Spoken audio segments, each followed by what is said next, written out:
വളരെ ചൊറിച്ചിലും അസ്വസ്ഥതയുമുള്ള, പ്രത്യേകിച്ച് മടക്കുകളിലെല്ലാം ഈ ഒരു ഇച്ചിങ് വരുന്നുണ്ട്. ഡയബറ്റീസിന് നേരത്തെ വന്നിട്ടുള്ളവരാണെങ്കിൽ അറ്റ്ലീസ്റ്റ് നമ്മൾ പീരിയോഡിക്കലി ഒന്ന് ചെക്ക് ചെയ്യണം. കാരണം ഈ ഗ്ലൂക്കോസ് ലെവൽസ് എപ്പോൾ വേണമെങ്കിലും നമുക്ക് ഫ്ലക്ച്വേറ്റ് ചെയ്യാം. നമ്മൾ യങ് ആണ്, നമ്മളൊരു may be late 30s early 40s ഉള്ള സമയത്ത് നമ്മൾ വിചാരിക്കും നമ്മൾ ഭക്ഷണം ശ്രദ്ധിക്കുന്നുണ്ട്, I am very physically active, ഞാൻ നടക്കുന്നുണ്ട്, എക്സസൈസ് ചെയ്യുന്നുണ്ട്, അപ്പോൾ നാച്ചുറലി ഇത് അണ്ടർ കൺട്രോൾ ആയിരിക്കും എന്ന് നമ്മൾ വിചാരിക്കും. പക്ഷേ എങ്കിലും നമ്മൾ ഒരു പീരിയോഡിക്കലി നമ്മളിത് ചെക്ക് ചെയ്യണം. ഒരു 6 മാസം കൂടുമ്പോഴെങ്കിലും നമ്മളിത് ചെക്ക് ചെയ്യുന്നത് വളരെ നല്ലതായിരിക്കും. ഡയബറ്റീസ് ഉള്ളവർക്ക് സ്കിൻ ഇൻഫെക്ഷൻസ് വരാനുള്ള ചാൻസസും കൂടുതലാണ്. ഹലോ ഫ്രണ്ട്സ്, ഞാൻ ഡോക്ടർ തൃഷ്ണ, സമത്വം വെൽനസിൻ്റെ മെഡിക്കൽ ഡയറക്ടറും ചീഫ് ഫിസിഷ്യനുമാണ്, ട്രിവാൻഡ്രം. പലപ്പോഴും നമ്മൾ വളരെ കോമൺ ആയിട്ട് കണ്ടുവരുന്നൊരു കണ്ടീഷനാണ് ഡയബറ്റീസ്. നമുക്കെല്ലാവർക്കും അറിയാവുന്നതാണ്. ഇപ്പോൾ എനിക്ക് തോന്നുന്നു ഒട്ടുമുക്കാൽ ജനതയ്ക്കും എന്താണ് ഡയബറ്റീസ്, ടൈപ്പ് 2 ഡയബറ്റീസ് എന്നെല്ലാം അറിയാം. പക്ഷേ ഈ ഇടയായിട്ട് എനിക്ക് വന്നൊരു ഇൻട്രസ്റ്റിംഗ് കേസായിരുന്നു. I would like to share that with you. എൻ്റെ ക്ലോസ് ഫ്രണ്ടാണ് പുള്ളിക്കാരി. ഡയബറ്റീസിന് ജസ്റ്റേഷണൽ ഡയബറ്റീസ്, അതായത് പ്രഗ്നൻസി ടൈമിൽ ഡയബറ്റീസ് ഉണ്ടായിരുന്നു. അത് കഴിഞ്ഞപ്പം കുഴപ്പമില്ലായിരുന്നു, നോർമലായിരുന്നു. പക്ഷേ കുറേ കാലമായിട്ട് ചെക്ക് ചെയ്തില്ല. പക്ഷേ ഈ ഇടയ്ക്ക് എൻ്റെ അടുത്ത് വന്നത് എന്തിനാണെന്ന് വെച്ചാൽ കഴുത്തിലെല്ലാം ചുമന്ന് തുടുത്ത പാടുകൾ വരുന്നു, വളരെ വളരെ ചൊറിച്ചിലും അസ്വസ്ഥതയുമുള്ള, പ്രത്യേകിച്ച് മടക്കുകളിലെല്ലാം ഈ ഒരു ഇച്ചിങ് വരുന്നുണ്ട്, എന്താണ് ചെയ്യേണ്ടതെന്ന് ചോദിച്ചിട്ടാണ്. അപ്പോഴാണ് ഞാൻ ഹിസ്റ്ററി എടുത്തപ്പോഴത്തേക്ക് ഞാൻ ചോദിച്ചു, ഡയബറ്റീസിൻ്റെ ഇത് ചെക്ക് ചെയ്തിട്ട് എത്ര കാലമായി? അപ്പം നമ്മൾ പറഞ്ഞു, ഈ ഇടയ്ക്കായിട്ടൊന്നും എനിക്ക് കുഴപ്പമുണ്ടായിരുന്നില്ല, അതുകൊണ്ട് ഈ ഇടയ്ക്കൊന്നും ഞാൻ ചെക്ക് ചെയ്തിട്ടില്ല എന്ന്. പക്ഷെ നമ്മൾ മനസ്സിലാക്കേണ്ടതെന്ന് വെച്ചാൽ ഡയബറ്റീസിന് നേരത്തെ വന്നിട്ടുള്ളവരാണെങ്കിൽ അറ്റ്ലീസ്റ്റ് നമ്മൾ പീരിയോഡിക്കലി ഒന്ന് ചെക്ക് ചെയ്യണം. കാരണം ഈ ഗ്ലൂക്കോസ് ലെവൽസ് എപ്പോൾ വേണമെങ്കിലും നമുക്ക് ഫ്ലക്ച്വേറ്റ് ചെയ്യാം. അപ്പം അതുകൊണ്ട് തന്നെ ഞാൻ പുള്ളിക്കാരുടെ അടുത്തൊന്ന് പറഞ്ഞു, ഡയബറ്റിക് പാനൽ ഒന്ന് ചെയ്തോളൂ, FBSഉം PPBSഉം HbA1c എല്ലാം. HbA1c വന്നപ്പോഴത്തേക്ക് we both were shock because it was around 10. അപ്പോൾ ഇതിൽ നമ്മൾ ഇമ്പോർട്ടൻ്റ് ആയിട്ടുള്ള കാര്യം എന്ന് വെച്ചാൽ it was uncontrolled diabetes type 2. ഇത് നമ്മൾ യങ് ആണ്, നമ്മളൊരു may be late 30s early 40s ഉള്ള സമയത്ത് നമ്മൾ വിചാരിക്കും നമ്മൾ ഭക്ഷണം ശ്രദ്ധിക്കുന്നുണ്ട്, I am very physically active, ഞാൻ നടക്കുന്നുണ്ട്, എക്സസൈസ് ചെയ്യുന്നുണ്ട്, അപ്പോൾ നാച്ചുറലി ഇത് അണ്ടർ കൺട്രോൾ ആയിരിക്കും എന്ന് നമ്മൾ വിചാരിക്കും. പക്ഷേ എങ്കിലും നമ്മൾ ഒരു പീരിയോഡിക്കലി നമ്മളിത് ചെക്ക് ചെയ്യണം. ഒരു 6 മാസം കൂടുമ്പോഴെങ്കിലും നമ്മളിത് ചെക്ക് ചെയ്യുന്നത് വളരെ നല്ലതായിരിക്കും. കാരണം എന്തെങ്കിലും വേരിയേഷൻ ഉണ്ടെങ്കിൽ നമുക്ക് അപ്പം തന്നെ അത് അഡ്രസ്സ് ചെയ്യാം. അപ്പോൾ coming back to skin conditions, ഡയബറ്റീസിലെ സ്കിൻ കണ്ടീഷൻസ് കോമൺ ആണോ? ഡെഫിനറ്റ്ലി. ഡയബറ്റിക് ഡെർമോപ്പതി എന്ന് പറഞ്ഞൊരു കണ്ടീഷനുണ്ട്, where skin can get affected because of diabetes. അത് കൂടാണ്ട് നമുക്ക് ഇൻഫെക്ഷൻസ് വരാനും ചാൻസസ് വളരെ കൂടുതലാണ്. ഡയബറ്റീസ് ഉള്ളവർക്ക് സ്കിൻ ഇൻഫെക്ഷൻസ് വരാനുള്ള ചാൻസസും കൂടുതലാണ്. പണ്ടൊക്കെ നമുക്കറിയാം വൂണ്ട് ഹീലിംഗ്, അതായത് ഒരു മുറിവ് വന്നാൽ പെട്ടെന്ന് ഉണങ്ങുന്നില്ല, അങ്ങനെയാണ് നമ്മൾ ഡയബറ്റീസിൻ്റെ ഡയഗ്നോസിസിന് പോകുന്നതൊക്കെ. പക്ഷേ ഇപ്പം ഡയബറ്റീസ് അസോസിയേറ്റഡ് ആയിട്ട് നമുക്ക് സ്കിന്നിൽ പിഗ്മെൻറ്റേഷൻ, ഹൈപ്പർ പിഗ്മെൻറ്റഡ് പാച്ചസ് വരാം, മെക്കാറ്റ്നോസിസ് വരാം, നമുക്ക് കാലിൻ്റെ മുട്ടിന് താഴെയുള്ള എല്ലിൻ്റെ പുറത്ത്, ഷിന്നിൻ്റെ പുറത്തുള്ള കളർ ചേഞ്ചസ് വരാം, ഇതുപോലെ ഇച്ചി ആയിട്ടുള്ള പാച്ചസ് വരാം, ഒരു അലർജിക് ടെൻഡൻസി കൂടാം നമ്മുടെ ശരീരത്തിൽ. അപ്പോൾ ഡയബറ്റീസ് ഉള്ളവരെല്ലാം please look out for skin changes. നമ്മുടെ ശരീരത്തിൽ എന്തെങ്കിലും സ്കിൻ ചേഞ്ചസ് വരുന്നുണ്ടോ എന്ന് തീർച്ചയായിട്ടും നോക്കണം. കാരണം ഡയബറ്റീസിനോട് അണ്ടർലൈൻ ഫാക്ടർ തന്നെ നമ്മുടെ ഇൻസുലിൻ റെസിസ്റ്റൻസ് ആണ്. അതായത് നമ്മുടെ ശരീരത്തിലെ ഇൻസുലിൻ പ്രവർത്തിക്കാത്തൊരവസ്ഥയാണ്, പ്രത്യേകിച്ച് ടൈപ്പ് 2 ഡയബറ്റീസിന്. അപ്പോൾ അങ്ങനെ ഒരു അവസ്ഥയിൽ ഇൻസുലിൻ ഇസ് എ ഹോർമോൺ. ആ കൂട്ടത്തിൽ തന്നെ നമ്മുടെ ഇമ്മ്യൂണോളജിക്കൽ ഫംഗ്ഷനും ഡീറേഞ്ച്ഡ് ആവും, നമ്മുടെ പ്രതിരോധ ശക്തി നമുക്ക് വളരെ കുറയുന്നൊരവസ്ഥയാണ്. അപ്പം നമുക്ക് വളരെ സിമ്പിളായിട്ടുള്ള ഇൻഫെക്ഷൻസ് കൂടുതൽ വരാം. എനിക്കൊന്ന് കോവിഡ് കാലത്തും അത് നമ്മൾ വളരെയധികം നോട്ടീസ് ചെയ്തിരുന്നു.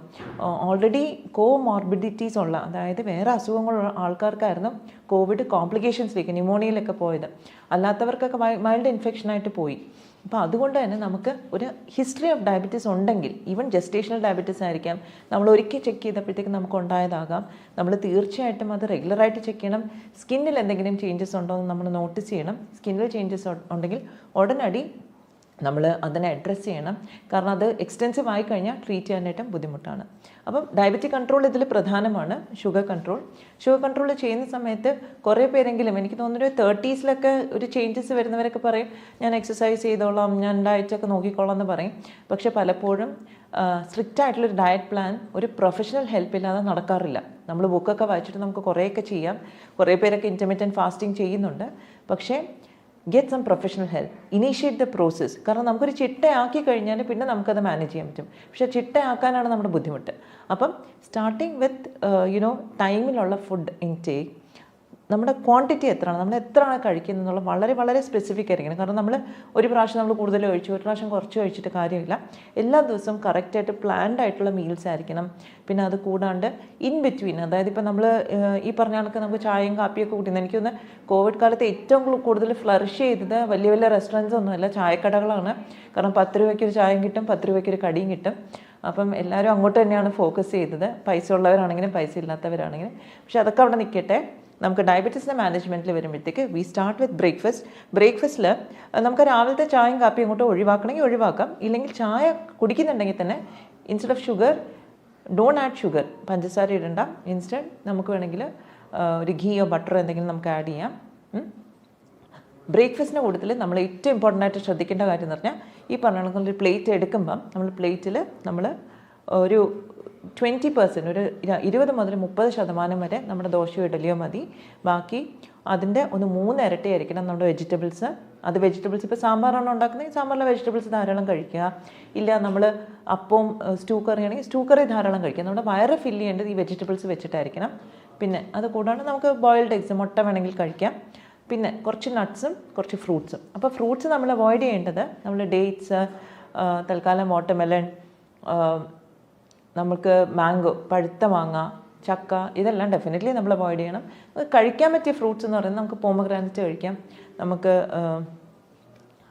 പേരയ്ക്ക, ഇതൊക്കെ നമുക്ക് ഉൾപ്പെടുത്താൻ സാധിക്കും. അപ്പോൾ നമുക്ക് ഫ്രൂട്ട്സും ഒരുപാട് ക്വാണ്ടിറ്റി വേണ്ട, നമുക്ക് ലിമിറ്റഡ് ക്വാണ്ടിറ്റിയിൽ ഫ്രൂട്ട്സ് കഴിക്കാം. പക്ഷേ വെജിറ്റബിൾസ് ധാരാളം കഴിക്കാം. ഇതേപോലെ തന്നെ ഉച്ചയ്ക്കത്തെ ഫുഡിലും നമ്മൾ സാധാരണയാണെങ്കിൽ നമ്മൾ ചോറും അവിയലോ തോരനോ മോര് കറി, ഒരു മീൻ കറിയൊക്കെ ആയിരിക്കും, അല്ലെങ്കിൽ മീൻ ഫ്രൈ ഒക്കെ ആയിരിക്കും നമ്മുടെ ഫാമിലീസിലുണ്ടാവുക. അപ്പോൾ അതിലും നമുക്ക് ചോറിൻ്റെ ക്വാണ്ടിറ്റി കുറച്ചിട്ട് ഈ അവിയൽ തോരൻ എന്നുള്ളതെല്ലാം കൂടുതൽ കഴിക്കുക. അപ്പോൾ അത് നമ്മുടെ സ്റ്റമക്കിനെ ഫില്ല് ചെയ്യാൻ ഉപയോഗിക്കാം. പിന്നെ നമ്മൾ ഫുഡ് കഴിക്കുന്നതിന് തൊട്ട് മുമ്പ് നമുക്കൊരു കാര്യം ചെയ്യാൻ പറ്റുന്നതെന്ന് വെച്ചാൽ, ഒരു ഗ്ലാസ്സിൽ നമ്മൾ പച്ചമോര് എടുത്തിട്ട് അതിൻ്റെ അകത്ത് ഇച്ചിരി ഉലുവപ്പൊടി കലക്കി നമ്മൾ കുടിക്കുകയാണെങ്കിൽ ദാറ്റ് ഈസ് ഓൾസോ ഗുഡ്. അത് നമ്മുടെ ഈ ഒരു ഇൻസുലിൻ്റെ ഫങ്ഷനെ ഇമ്പ്രൂവ് ചെയ്യാനായിട്ട് ഹെൽപ്പ് ചെയ്യും. പിന്നെ ഡിന്നർ ടൈമിലാണെങ്കിലും, ഡിന്നറിലാണ് എനിക്ക് തോന്നുന്നത് മലയാളികൾ ഏറ്റവും കുഴപ്പമുണ്ടാക്കുന്നത്. കാരണം ലേറ്റായിട്ട് കഴിക്കും, ഹെവി ആയിട്ടും കഴിക്കും. കാരണം എല്ലാവരും ഒത്തൊരുമിച്ചിരുന്ന് കഴിക്കുന്ന ഒരു സിറ്റുവേഷനാണ് അല്ലേ.